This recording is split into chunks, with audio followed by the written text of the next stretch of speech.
আমি আবার বলছি, এদেশে ভাড়াটিয়া না, এই জমিনকে আল্লাহর জন্য মুক্ত করেই ছাড়বো ইনশাআল্লাহ। শাহাদাতের শহীদের রক্তের সঙ্গে গাদ্দারি করার মতো সেই বেঈমান কওম মাদ্রাসায় জন্ম হয়।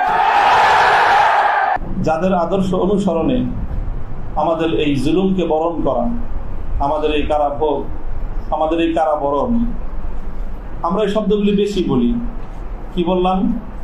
কারাভোগ, কারাবরণ। কারা নির্যাতন তো বলবো যত কম বলা যায়। কারা নির্যাতন নয়, আসলে তো এটা কারাবরণ। আমরা তো জেনে বুঝেই এই পথে পা বাড়িয়েছি। কেউ যদি মনে করে থাকে যে আমরা জানি না, তাহলে এটা তাদের মিস ইনফরমেশন। আমরা জানি আমাদের এই পথে চলতে গেলে এই পথটা কুসুমাস্তীর্ণ নয়। এ পথে লাল গালিচা থাকে, কখনো কখনো প্রতীকী অর্থে লাল গালিচা থাকে। তবে সেই লাল গালিচার লালিমাটা যতটা না গালিচার রং দিয়ে লাল হয়, তার চেয়ে বেশি লাল হয় ভাইয়ের শাহাদাতের রক্তের মাধ্যমে।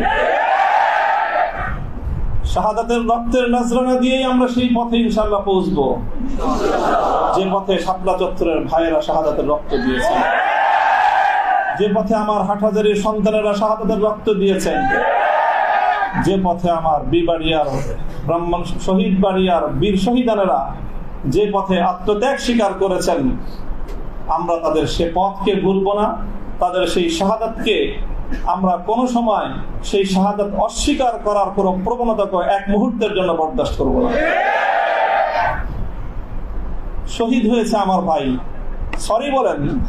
বাংলায় না বলতে চান দুঃখিত, দুঃখিত যদি বলতে না চান, আপনাদের প্রিয় ভাষা ইংলিশেই বলেন। তবে কি বলেন? সরি বলেন। সে রক্তকে অস্বীকার করার চেষ্টা করবেন না। শাহাদাতের শহীদের রক্তের সঙ্গে গাদ্দারি করার মতো সেই বেঈমান কওম মাদ্রাসায় জন্ম হয়। কাজেই যে কথা বলতেছিলাম, যেটা হলো কারাবরণ। আমাদের কারা নির্যাতন তো অনেক পরের কথা।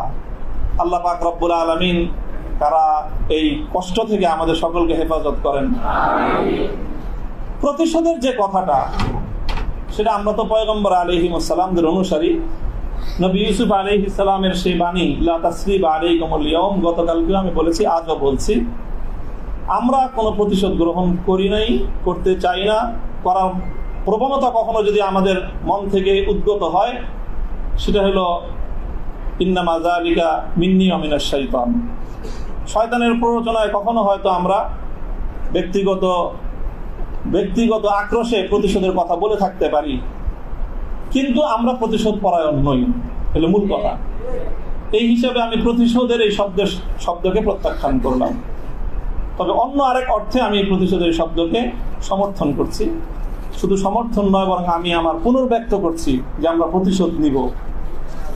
আমাদের সেই প্রতিশোধ হবে সেই প্রতিশোধ, যেই প্রতিশোধ হিজরতের আগ পর্যন্ত 12 বছরের জুলুম এবং নির্যাতনের প্রতিশোধ মক্কা বিজয়ের মাধ্যমে আল্লাহ নবী গ্রহণ করেছিলেন।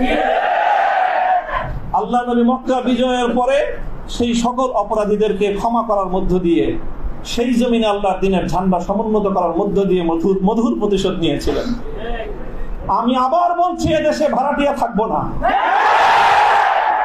ভাড়াটিয়া হিসেবে থাকবো না। এই জমিনের মালিকানা সূত্রে এদেশে বসবাস করি, এই জমিনকে আল্লাহর জন্য মুক্ত করেই ছাড়বো ইনশাআল্লাহ। আল্লাহর দ্বীনের বিজয়, সেটাই হবে আমাদের পরম প্রতিশোধ। এবং যারা আমাদেরকে শত্রু ভেবে আমাদেরকে নিঃশেষ করার চেষ্টা করেছে, অপমান করার চেষ্টা করেছে, আমরা তাদেরকে সম্মানিত করে প্রতিশোধ নেব।